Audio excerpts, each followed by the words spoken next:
Yo, Kirara! Maraming salamat sa pag-click sa upload natin ngayon. Bago natin simulan, paki-like mo naman ang video. Na-like mo na? Maraming salamat. Simulan na natin.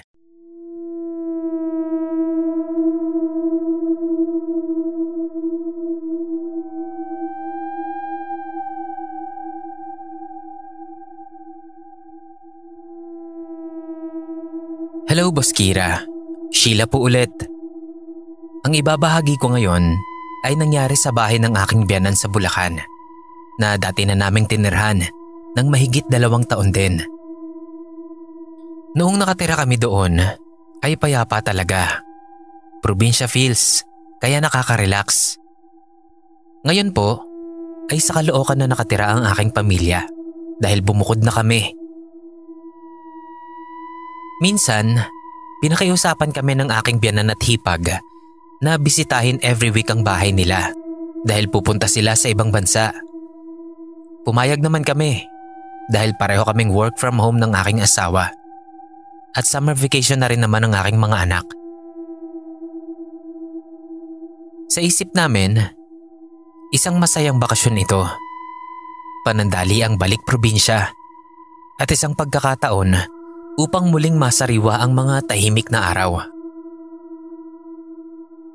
Pagsapit ng Biyernes, gumayak na kami ng aking pamilya para pumunta sa bahay ng aking biyanan sa Bulacan. Kahit medyo matraffic sa daan, ay masaya at puno ng sigla ang biyahe naming mag-anak. Excited ang mga bata. Nagkukulitan habang naglalakbay kami. At kami namang mag-asawa, abalang nag-uusap tungkol sa mga plano namin sa mga susunod na araw.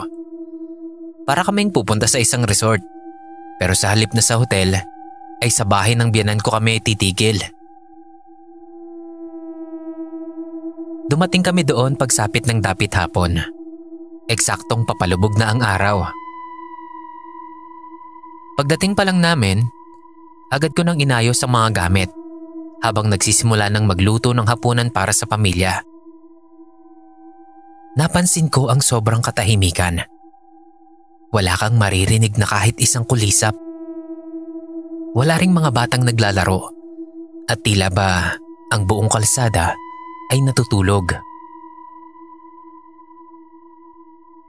Napagtanto ko rin na ang bahay sa kanan ay bakante na. Ang sa kaliwa ay bihira na lang may tao. At ang nasa tapat ay wala na ring nakatira.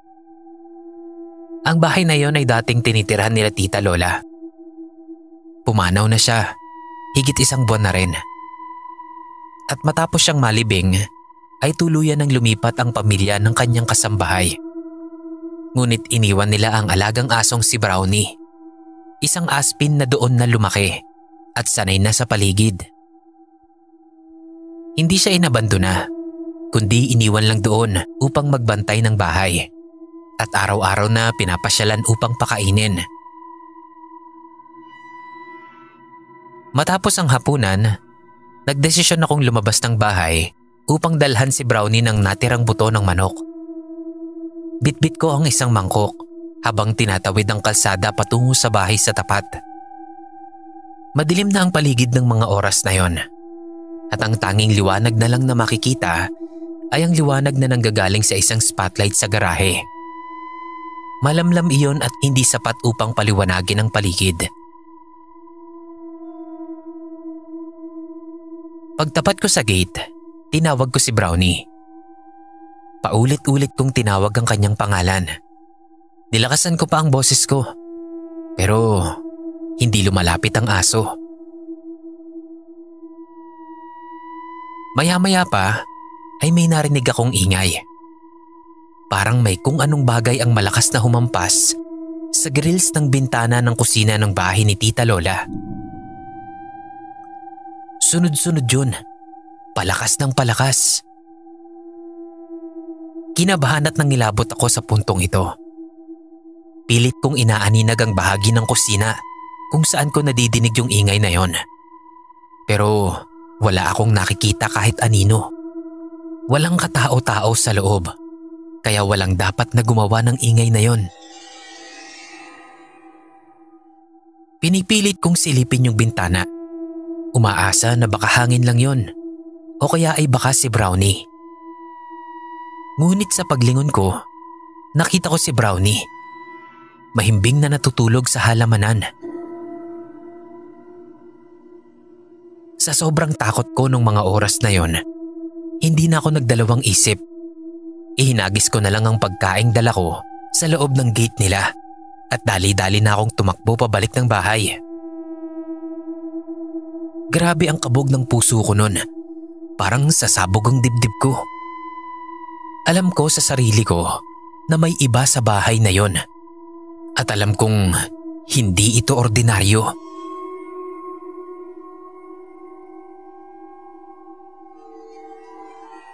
Pagka-uwi ko sa bahay, itinuloy ko na lang ang mga gawain ko para makatulog kami ng maaga.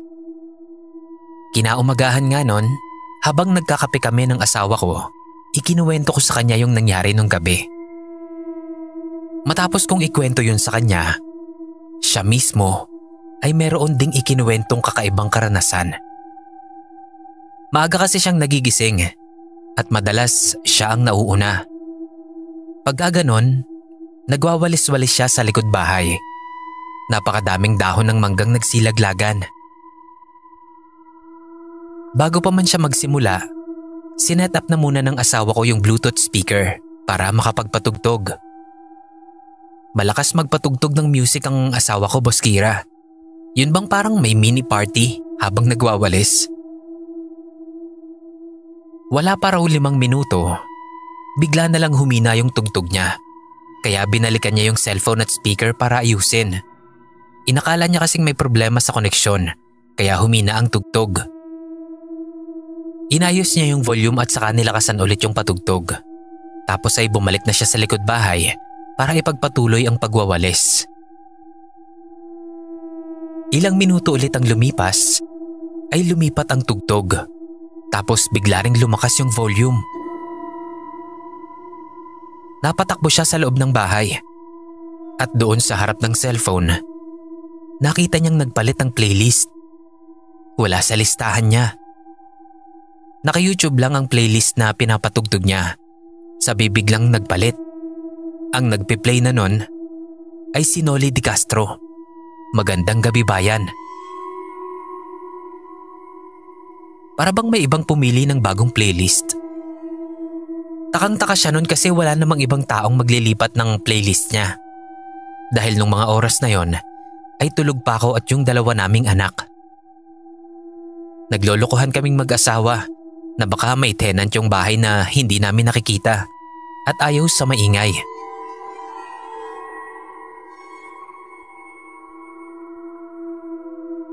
Pagkatapos naman naming mananghalian, ay lumabas ang mag-aama ko dahil aayusin nila yung inflatable pool para makapag-swimming sila.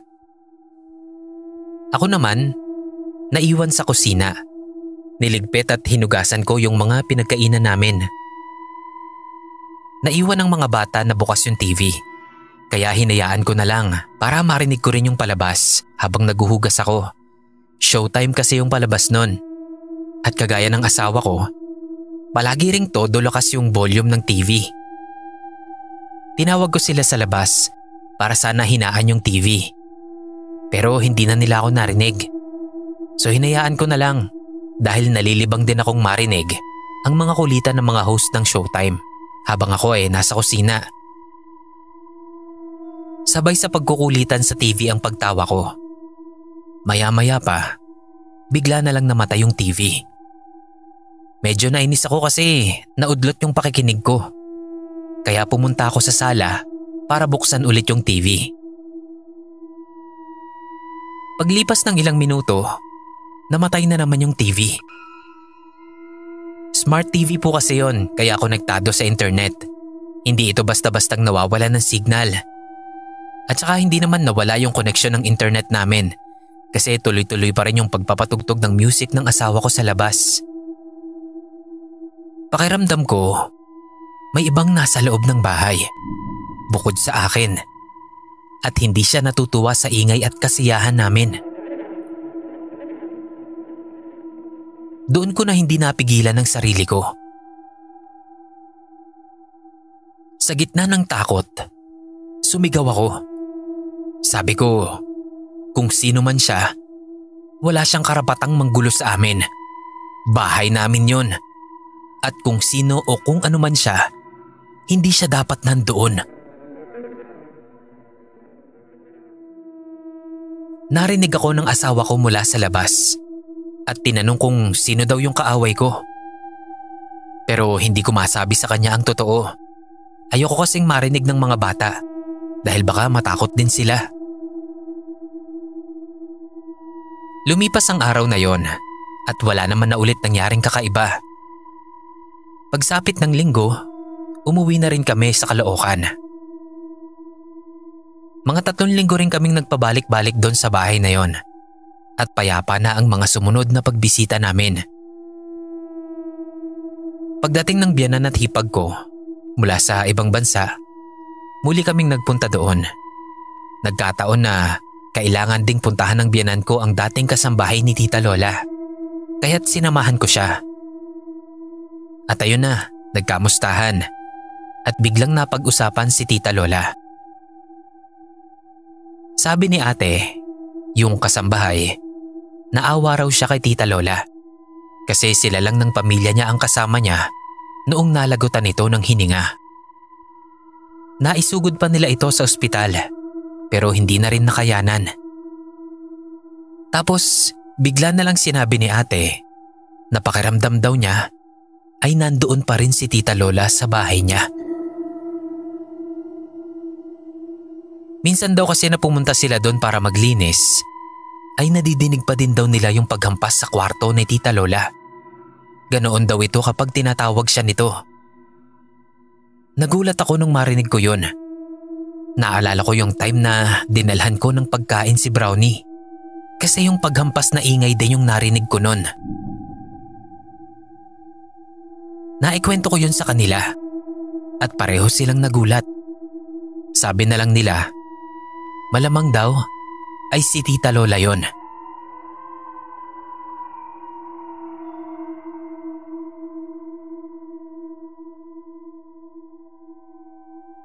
Nagkwento pa siya ng isa pang insidente. Meron daw Shopee delivery para sa anak niya pero nakalimutan itong baguhin yung address. Tinawagan sila ng rider. Sinabing nasa labas na siya ng gate ng bahay at tinatawag daw yung lola nila na nakatayo sa may pintuan ng kusina. Tinititigan lang daw siya nito. Hindi nagsasalita at hindi siya nilalapitan. Kilala nung rider na yon si Tita Lola dahil siya yung regular na nagde-deliver ng packages sa bahay na yon. Ang hindi pa lang alam ng rider, nung mga oras na yon ay patay na si Tita Lola. Natigilan ako nun. Lahat pala ng takot ko ay may dahilan talaga. Hindi pala ito galit. Hindi rin pananakot. Kundi isang paalala o isang pakiusap na nandoon pa rin si Tita Lola. At ang tanging magagawa na lang namin para sa kanya ay ang ipagdasal siya na kung sakali mang hindi pa siya natatahimik, nawa ay tuluyan na siyang makatawid sa kabila. At sa ating lahat po, huwag nating kalimutan ang mga mahal natin sa buhay na yumauna sa ating mga panalangin. Doon sila nakakahanap ng liwanag. Salamat po ulit, Boss Kira, at sa inyong lahat ng mga nakikinig. Sana'y maging tahimik ang inyong mga gabi hanggang sa susunod ko ulit na kwento.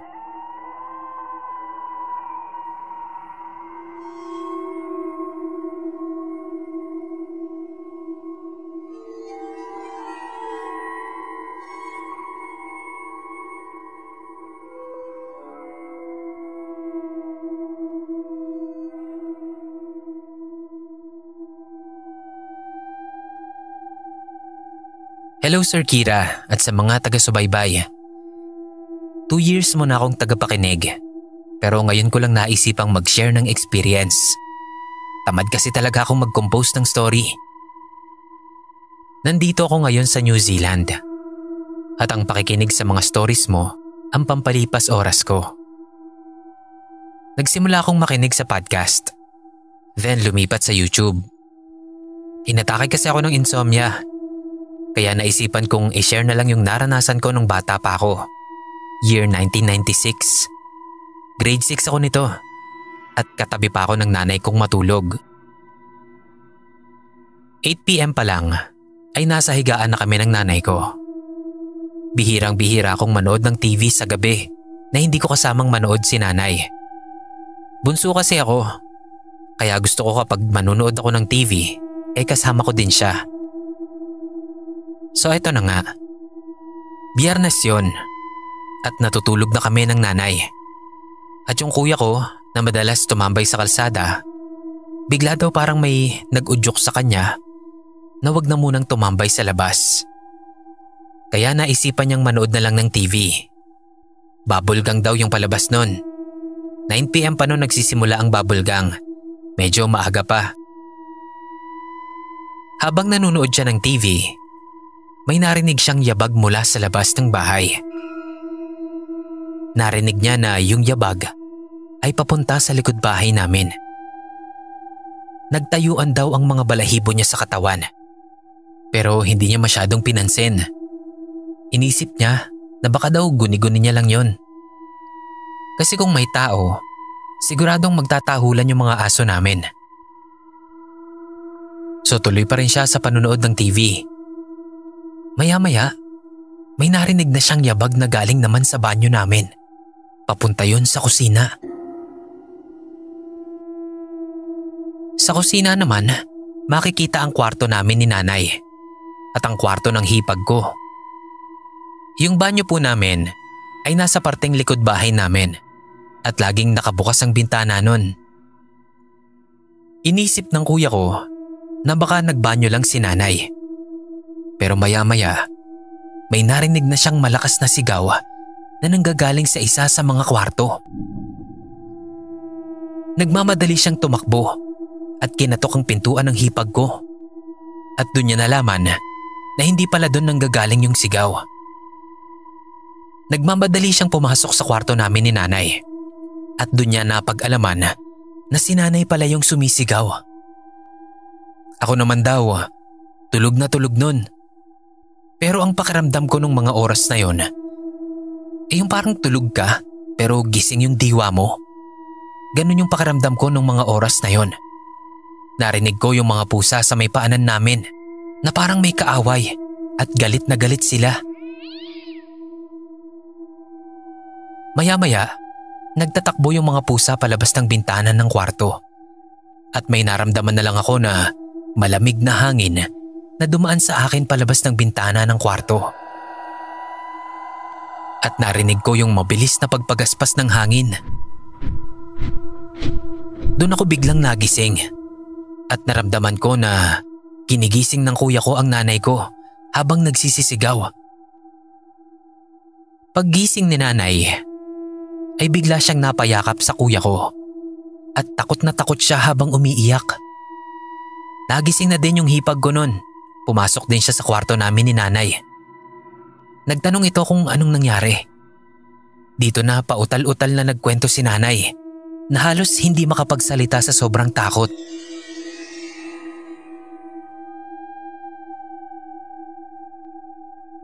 Habang nakahiga daw siya, nakita daw niya si tatay na pumasok ng kwarto. Tumayo sa may paanan ng kama namin. Tinitigan daw ito ni nanay. Nagtataka siya kung bakit nasa bahay si tatay. Nasa Lebanon ito at doon siya nagtatrabaho ng mga panahong yon. Tinawag niya daw ito ng Ling. Short for darling. Yun po kasi yung tawagan nilang dalawa. Pero hindi daw umimik si tatay. Bastang nakatitig lang daw ito sa kanya. Maya-maya daw, nagbago ang itsura nito. Biglang nanlisik ang mga mata at nagkaroon ng sungay. Nagmukhang demonyo raw si tatay. Doon na siya nagsimulang magsisigaw at dito na nga siya ginising ni kuya. Sa takot namin, sama-sama kaming natulog sa sala nung gabing yon. Pinaghinalaan pa namin nun yung kapitbahay namin na nakatira sa likod bahay namin na baka siya yung may kagagawan nun. Kasi parang kulto raw yung mga yun eh. Dahil nagtitirik ang mga ito ng kandila tuwing 6:00 ng hapon at lumuluhod sa lupa. Hindi po talaga nabigyan ng kasagutan kung ano ba yung nangyari na yon. Kung ano yung naranasan namin nung gabing yun. Sana may makasagot po sa mga nakikinig ngayon. Ayun lang po Sir Kira. Sana mapasama ito sa mga stories mo. May mga kwento pa ako. Pero antayin ko munang ma-upload ito. Until next time, more power po.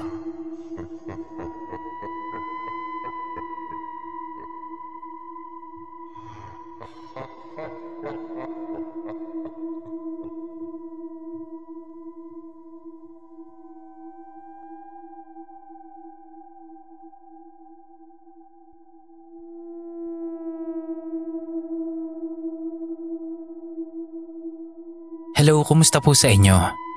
Sana mabasa niyo po ito, Sir Kira. Tawagin niyo na lang po akong Henry. Nangyari lang to 2 weeks ago, kaya medyo fresh pa ang takot. Namatay ang nag-iisang masasabi kong tunay na kaibigan ko sa probinsya namin. Nandito na kasi ako sa Pasig nakatira dahil nandito ang trabaho ko. Kaya nung ibalita sa akin ng kapatid ko ang nangyari, agad akong nagpaalam sa boss ko na uuwi ako. Gabi na nang makarating ako sa bahay, kaya sa burol na agad ang diretso ko matapos ko lang ibaba ang mga gamit ko sa bahay. Nakita ko agad ang kapatid kong si Jeric, nakahiga sa sofa sa sala at mukhang natutulog. Hindi ko na muna siya inintindi. Nagpalit lang ako ng damit at uminom ng tubig. Nung palabas na ako, nakita ko agad si Jeric na nakahiga pa rin pero nakatingin na sa akin. Tinanguan ko lang siya. Tapos sabi ko, punta muna ako sa kabilang bahay. Hindi ko na alam kung nag-react pa ba siya sa sinabi ko o hindi. Pero wala naman akong nadinig na sagot sa kanya. Kaya nagdiretso na ako palabas. Pagpasok ko, lumapit muna ako kay Tita at nakiramay bago ako dumiretso sa kabaong ng kaibigan ko. Pagkatapos magdasal, naupo ako sa upuan na nasa harap lang din. Karamihan kasi sa mga bisita o sa mga nakikilamay ay nasa labas lang at kakaunti lang yung nasa loob. Nakaupo lang ako doon, nagmumuni-muni. Inaalala ko yung mga pinagsamahan namin. Sobrang nalulungkot ako nun kasi ilan lang silang tunay na kaibigan ko, nabawasan pa. Habang nakaupo ako doon, hindi ko maiwasang mapatingin sa daan papunta sa likod ng bahay nila. Sobrang dilim kasi doon. Naalala ko nung high school pa lang kami. Takot na takot ang kaibigan ko sa likod ng bahay nila. Meron daw kasi siyang nadidinig doon na bata na palaging umiiyak. Lalo pa daw kapag gabi na dahil sobrang dilim nga. Nilalagyan naman daw nila ng ilaw yon. Kaso ang bilis daw kasing mapundi palagi. Kaya madalas, hinahayaan na lang daw nilang walang ilaw. Iniwas ko ang tingin ko doon kasi may nakita kong silhouette ng tao na papasok ng bahay. Nag-focus ako sa harap ng kabaong. Tas maya-maya, lumapit sa akin si Jeric na galing pala sa likod ng bahay. Tinawag niya ako at sinabing dumating na daw pala ako. Hindi man lang daw ako nag-message sa kanya. Sagot ko, lobat ang cellphone ko kaya hindi na ako nag-message. Tapos pinakita ko sa kanya yung cellphone ko na naka-charge sa tabi ko. Tapos natahimik ako at napaisip. Naisip ko na binibiro niya ako, kaya pinalo ko rin siya ng pabiro sa likod niya. Sabay sabi kong kakakita lang namin kanina. Binigyan niya ako ng juice at mani. Tapos sabi niya, "Hindi kita napansin kuya. Baka akala mo lang na nakatingin ako sa'yo." Tapos nun, umalis na siya at nagdala ng snack sa iba pang nakikipaglamay. Para pa akong napatanga sa sinabi niya. Hindi ko siya naintindihan, kaya hinayaan ko na lang muna. Habang nagse-cellphone ako, nilapitan ako ni tita. Tinanong kung magtatagal pa daw ba ako doon. Sumagot naman ako ng opo at tinanong ko din siya kung bakit. Hindi din naman ako makakatulog agad-agad kasi panggabi talaga yung shift ko sa work. Tinanong niya ako na kung pwede daw ba niya akong iwan muna dahil hindi na daw talaga niya kaya ang antok. Umuo naman ako. Humingi siya ng pasensya sa akin dahil wala daw talaga siyang ibang malapitan at nahihiya siya. Panay naman ako sabi ng opo at okay lang. Hindi kasi nakauwi yung isa pa niyang anak na nasa ibang bansa pa nagtatrabaho. At hiwalay naman sa asawa si tita. Pagpasok niya sa kwarto, napansin ko agad na ako na lang ang tao sa sala. Karamihan nasa terrace at yung mga nagsusugal nasa labas na ng gate. So bumalik na ako sa pwesto ko sa harap ng kabaong. Tumata kasi sa isip ko na bawal yung walang bantay sa harap. Yun bang sa pinakamalapit sa kabaong? Hindi ko din talaga alam kung bakit. Nadinig ko lang din kasi yun nung lamay ng lolo ko. Balik po tayo sa kwento. Nagse-cellphone lang ako noon. Nanonood ng kung ano-ano sa Facebook at naka-headphone. Ilang minuto pa bago ko napansin na kahit wala akong pinapanood sa Facebook ay may nadidinig akong umiiyak. Una pa nga akala ko may na-open akong app na hindi ko na-close at nagpe-play ng video. Nangyayari kasi yun sa cellphone ko. Tas hindi ko makita kung saan o kung anong app. Kaya ang ginagawa ko, kino-close ko na lang lahat. Tas binubuksan ko na lang ulit yung Facebook. So gano'n na nga yung ginawa ko. Pero nandoon pa rin yung umiiyak.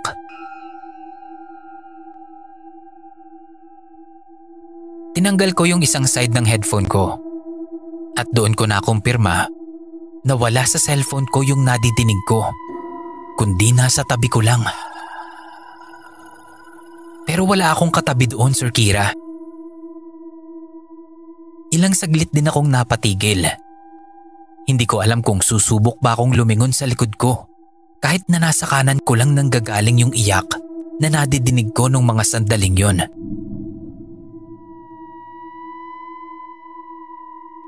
Pero dahil sa takot, nag-focus na lang ulit ako sa cellphone ko. Nag-scroll lang ako hanggang sa hindi nagtagal. Pumasok at tinawag ako ni Jeric. Agad naman akong lumingon para maalaman kung mayroon bang tao doon bukod sa akin at sa kapatid kong kakapasok lang. Pero wala talaga.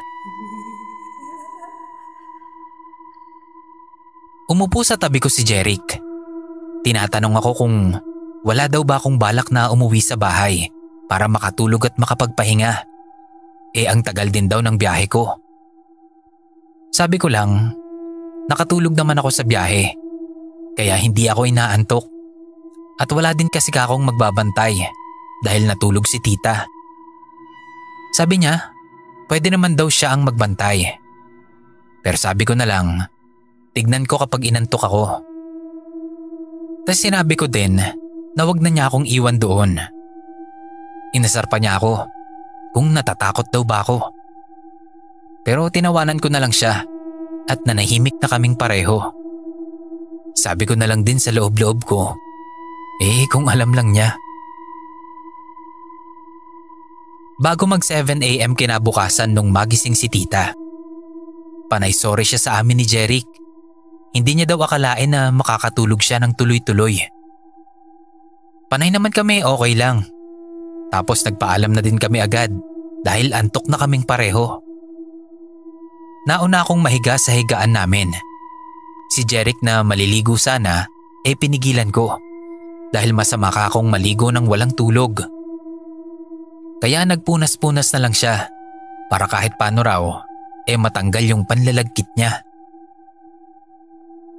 Nakahiga na lang ako noon, nakapikit at naghihintay na makatulog. nung madinig ko na may pumasok ng kwarto. Pagtingin ko, si Jeric. Pumasok at dumiretso sa upuan namin doon sa kwarto. Tanong ko pa kung hindi pa ba siya inaantok.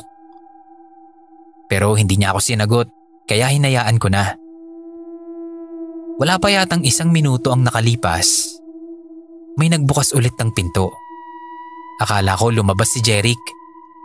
Pero nadinig ko na may gumagalaw sa loob. Kaya tinignan ko ulit. Pagtingin ko, nandun si Jeric. Nag-aalongkat ng gamit niya. Sabi ko, sayang yung lamig ng aircon. Bukas ka ng bukas ng pinto. Tas tinignan niya ako na para bang nagtataka sa sinabi ko bago niya ako sinagot. Sabi niya, kakapasok lang daw niya. Hindi na ako sumagot sa kanya. Itinulog ko na lang yun. 4 days din ako nagstay doon, Sir Kira. At wala akong pinagkwentuhan ng mga nangyari na yan. Sa'yo pa lang. Isisend ko na lang kay Jeric yung link kapag na-upload nyo na. Maraming salamat po and God bless.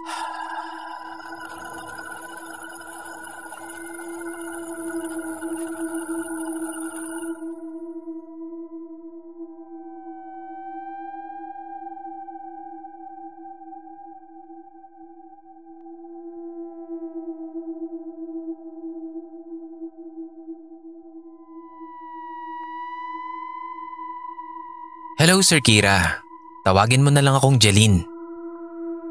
Itong kwento ko ay nangyari noong year 2018 pa. Meron akong kaibigan sa work na sobrang close ko talaga. Mahiyain kasi ako Sir Kira, kaya nakakakilala lang ako ng bagong kaibigan kapag sila ang unang lumalapit sa akin para kausapin ako. Etong si friend, ganun din. Mahiyain siya pero naglakas loob daw siyang lapitan ako at kausapin. Dahil ako lang daw ang nakikita niyang madalas na nagsosolo sa company. Tawagin na lang po natin itong si friend na Cathy. Kami ang madalas magkasama. Sa lunch break, sa gala, at pati pag-out sa company ay nagsasabay kami. Nagkataon din kasing same way lang kami. At parehong bus lang din ang sinasakyan namin. Habang naglalakad kami papunta sa abangan ng bus, tinanong niya sa akin kung busy daw ba ako sa gabing yon. At kung hindi, okay lang daw bang samahan ko siya sa lamay ng nanay niya? Namatay daw pala yung nanay niya nung araw na yon. At nun lang niya sinabi sa akin. Yun din ang unang gabi ng lamay, kaya umuo ako. Tapos sinabi niya rin sa akin nahiwalay na yung parents niya. Kaya doon daw kami pupunta sa pangalawang pamilya ng nanay niya. Hindi daw kasi siya close doon. Kaya ayaw daw niya sanang pumunta ng walang kasama. Wala namang problema sa akin. Dahil hindi naman din daw siya magtatagal. At ayaw niyang umabsent sa trabaho kinabukasan. So doon na kami dumiretso. After naming mag-dinner sa McDo. Diyaya ko muna siya sa McDo. Kasi ayokong kumain sa burol. Ayokong humawak ng kahit anong pagkain sa burol. Kasi may habit ako na hindi ko napapansin na may hawak na pala ako.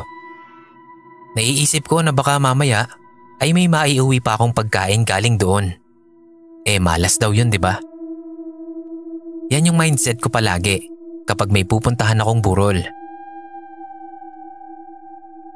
Nung makarating na kami sa burol ng nanay niya, lumapit agad kami doon sa bagong asawa nito. Nagbigay respeto at pakikiramay. Tapos naupo na ako sa pangatlong row ng upuan. Hindi ko na siya sinamahan na sumilip sa nanay niya para mailabas niya yung emosyon niya. Sigurado kasi akong hindi siya makakaiyak kapag nandoon ako sa tabi niya. Nakatingin lang ako sa kanya. At hindi nga nagtagal, umaalog na yung balikat niya. Dadalhan ko sana siya ng tissue nung may isang babae ang lumapit din sa harap ng kabaong. Nakadress ito ng puti, payat at matangkad. Hindi niya tinabihan si Cathy pero nandoon lang siya sa malapit, nakatingin din sa kabaong. Hindi ko na inalis ang tingin ko doon sa babae kasi medyo hawig sila ni Cathy. Pareho sila ng mata at mapisngi rin. Sobrang saglit lang siya doon. Tapos umalis din agad. Di ko na nasundan pa ng tingin kasi baka kung ano pang isipin nito kapag nakita niya akong nakatingin sa kanya. Nung tabihan ako ni Cathy, doon ko na siya naabutan ng tissue.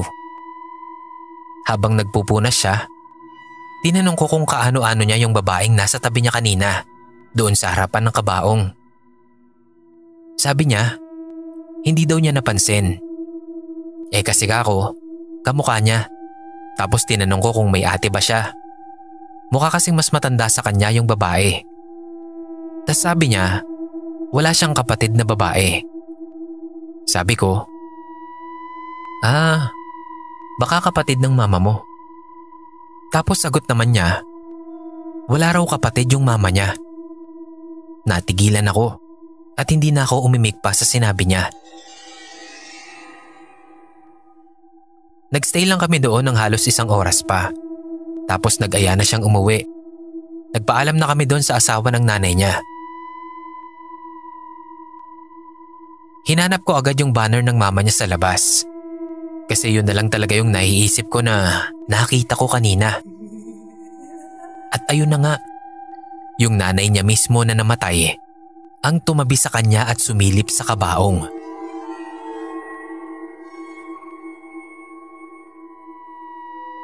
Dati akala ko hindi totoo yun. Yung pinupuntahan ng patay ang sarili niyang burol. Kinuwento ko kay Cathy yung nakita ko nung nasa McDo kami at nagpapagpag. Kailangan ko talaga magpagpag kahit na ayaw niya. Kasi ako, may nakita. Siya wala. Ayoko namang sumama sa akin yung nanay niya. Mag-isa lang akong nakatira sa apartment ko.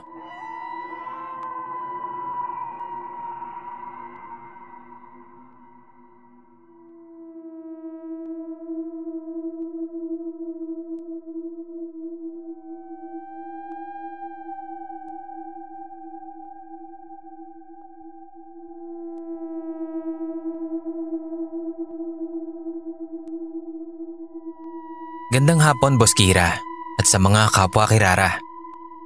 Ako po si Jean ng Angeles City. Listener niyo po from Spotify. Ubus ko na po lahat ng story niyo doon, pati sa YT. Kaya naisipan kong mag-share na din ang story ko. Medyo nakakainip kasing maghintay ng bagong upload. Medyo mahaba lang po itong story ko at parang hindi din naman po masyadong nakakatakot.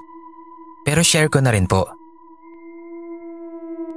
Nangyari to nung na-deads yung stepfather ko. Mga year 2014. 14 years old ako nun. Bago pa na-deads si Tatay Tony, napapansin ko na parang cold sila ni Mama sa isa't isa. Madalas ko din silang nakikitang nagtatalo kahit sa maliliit na bagay. Isa din yun sa mga dahilan kaya nung mga panahon na yun, feel kong magrebelde. Ang gulo kasi lagi sa bahay. Kaya wala talaga akong alam sa mga tunay na ganap sa pamilya namin noon. Nito ko na lang nalaman ang mga totoong kwento noong matanda na ako. So nung namatay si Tatay Tony, sa burol niya, nagkaroon kami ng bisita na sobrang hindi inaasahan. Lalo na ng pamilya o ng mga kapatid ni Tatay. Dumating po para makiramay noon ang unang asawa ni Mama. Si Papa Pons, ang tunay ko pong tatay. So then nagulat ang lahat ng nakakakilala at nakakaalam ng sitwasyon. Sumama po ang tingin nilang lahat kay Mama. Kasi may mga sumbong po noon si Tatay Tony sa kanila. At nung mga sandaling yon, parang nagatungan tuloy. Pero hindi naman po siya nagtagal. Parang dumaan lang. Kumamay lang kay Mama, humalik sa akin at sumilip sa kabaong ni Tatay Tony. Tapos umalis na.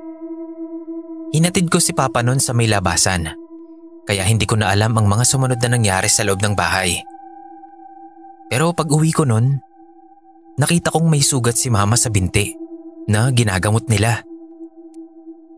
By the way po, 8 years old pa lang po ako nung naghiwalay sila mama at papa.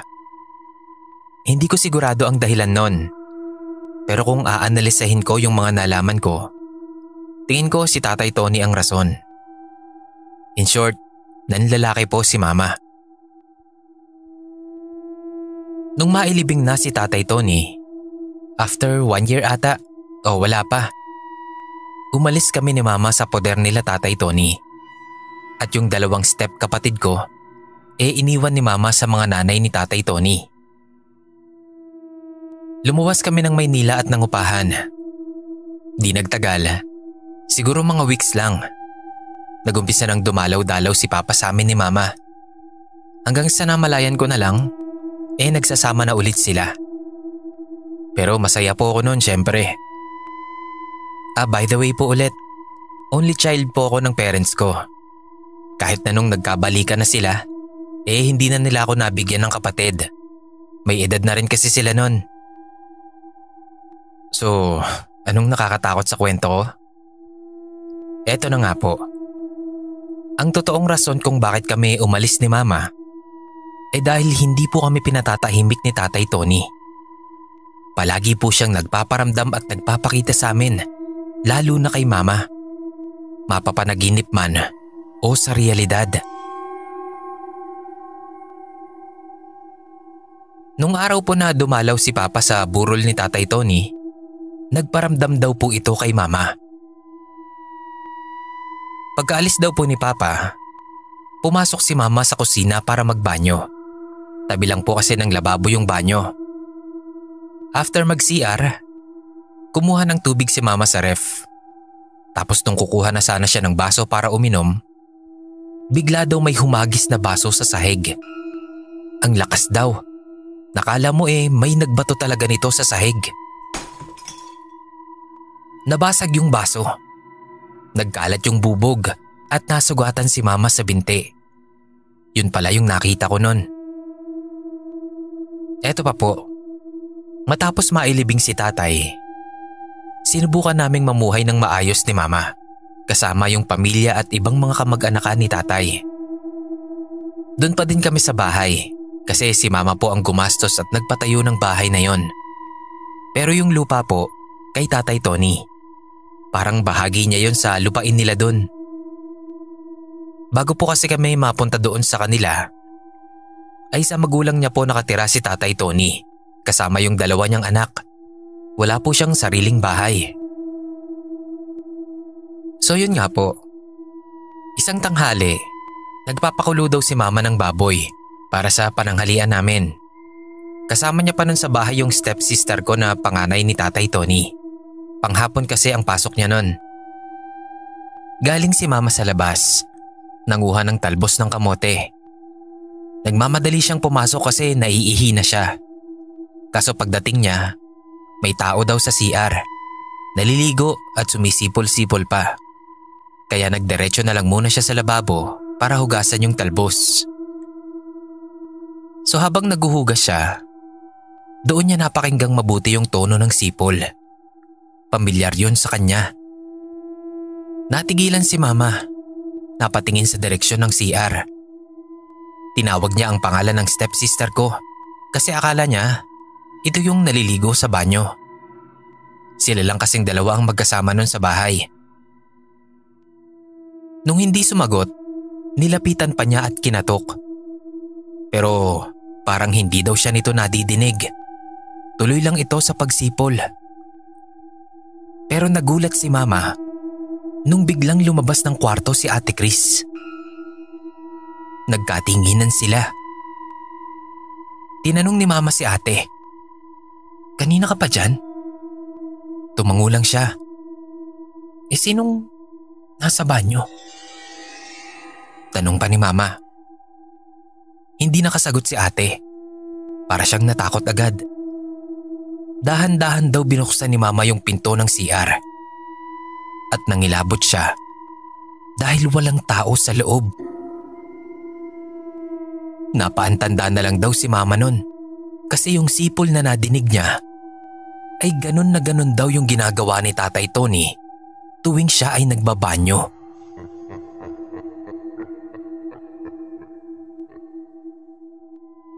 Minsan naman po isang gabi, mga mag-aalauna na nun. Gising pa ako kasi gumagawa pa ako ng project. Pero antok na talaga ako nun. Umubob ako sa table saglit at di namalayan na nakatulog na pala ako. Tapos nanaginip ako. Sa panaginip ko, same setting pa rin. Nasa may sala ako, nakaubob sa lamesa at kalat yung gamit ko. Nakaharap ako nun sa may kusina, tabi ng kwarto. Tapos maya-maya, may nakita akong maitim na parang anino na dumaan sa likuran ko papunta sa CR. Hinayaan ko lang kasi sa panaginip ko, antok na antok din talaga ako. Maya-maya, may lumabas sa CR. Pero hindi na yung itim na anino, kundi si Tatay Tony. Nagulat ako nun. Aayos sana ako ng upo para magmano. Parang nawala kasi sa isip ko na patay na pala si Tatay Tony. At doon ko rin napagtanto na hindi ako makagalaw. Wala, kahit anong pilit ko, wala talaga. Nagkatinginan pa kami ni Tatay Tony. Ngumisi siya ng maliit lang pero sobrang nakakapangilabot. At saka siya pumasok sa kwarto. Ewan ko kung gaano katagal. Pero nakita kong lumabas siya ng kwarto. Hila-hila si Mama. Nagpupumiglas si Mama sa pagkakahawak ni Tatay. Pero hindi ito natitinag. Tumingin pa sa akin si Mama. Inaabot ako at humihingi ng tulong. Umiiyak na ako sa panaginip ko nun. Tapos bigla na lang may malakas na lagabog akong narinig. Doon na ako nagising. Agad akong napatayo at tumakbo papasok ng kwarto. Andun pa rin si Mama, nakahiga sa kama, pero ang lakas ng ungol. Binabangungot siya ng mga oras na yon. Inalog ko siya ng malakas para magising. Pero mas nauna pang magising yung mga step kapatid ko.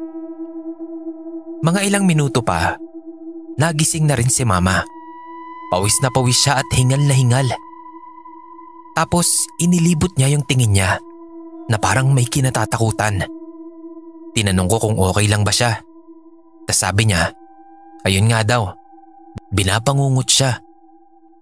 Pero hindi niya sinabi agad. Kinabukasan niya na ikinuwento sa akin yun nung kami nalang dalawa sa bahay. Nangilabot din ako nung marinig ko yung kwento niya. Kasi kung ano yung nangyari sa panaginip ko, yun din yung sa bangungot ni Mama. Bigla na lang daw may pumasok na itim na aninong may sungay at hinila siya palabas ng kwarto. Sa panaginip ni Mama, itim na aninong may sungay lang daw yun. Pero parang pamilyar daw, hindi niya lang makilala. Pero ako, kitang-kita ko na si Tatay Tony yung humihila sa kanya. At sinabi ko yun. Natakot na kami ni Mama mula nun. Kasi maraming beses pang nagparamdam si Tatay sa amin. Nakakapagtaka, bakit sa amin lang ni Mama? Dun sa dalawang anak niya o kahit na sino sa pamilya niya, hindi naman. Tinatanong-tanong din kasi namin sila. Ayun nga, hindi naman daw. Hindi na kami nakomportable ni Mama sa bahay. Kaya kahit nangihinayang, ay mas pinili na lang naming umalis. Mula naman nun, hindi na kami ginulo ni Tatay Tony kung siya man nga talaga yon. Pahabol ko na lang din to, Boss Kira. Bago raw pala namatay si Tatay Tony, ay naging sobrang seloso at mapambintang daw ito. Palagi niyang pinaghihinalaan si Mama na may lalaki. At yung tatay ko daw yung lalaki ni Mama. Kaya lagi silang nag-aaway. Pero ang totoo, Boss Kira, parang totoo din naman talaga. Kasi ang sabi ni Mama, mga 1 taon bago namatay si Tatay Tony, ay nalaman daw kasi niya na ginayuma lang siya ni Tatay Tony. Kaya daw pala siya habol na habol dito noon at kaya niya nagawang iwan si Papa. Minsan daw, naglilinis siya ng buong bahay. Siya lang mag-isa. Nasa school kami ng mga step kapatid ko. Si Tatay naman daw, may pinuntahan. Sa pinakailalim daw ng lumang kabinet ni Tatay, may nakuhang maliit na kahon si Mama. At pagkabuklat daw niya nun, ay agad siyang nangilabot sa nakita niya. Naroon daw sa loob ng kahon na yon ang isang gamit na pulang matabang kandila. At sa ilalim nito ay picture ni Mama na punong-puno ng patak ng kandila. Tapos sa likod daw nun ay may nakasulat na mga salitang hindi niya maintindihan.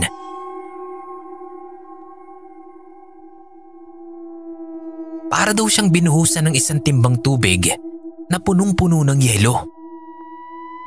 Naiyak na lang siya kasi tila bigla siyang natauhan.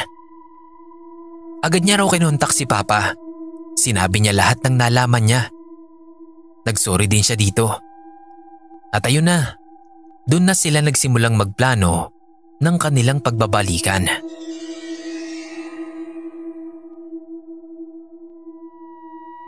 Siguro matatanong niyo po kung meron ba silang kinalaman sa pagkamatay ni Tatay Tony. Ang totoo po, hindi ko alam. Hindi nila sinabi sa akin. Hindi ko rin naman tinanong dahil parang natatakot ako na malaman ang sagot. Pero syempre, 'di ba?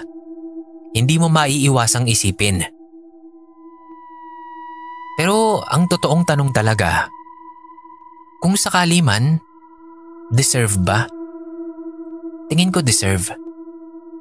Sumira siya ng pamilya. Para saan? Para sa pansarili niyang kapakanan at kasakiman. Yun lang po, Boss Kira. Sana ma-upload nyo rin ito. Salamat po at God bless po sa lahat.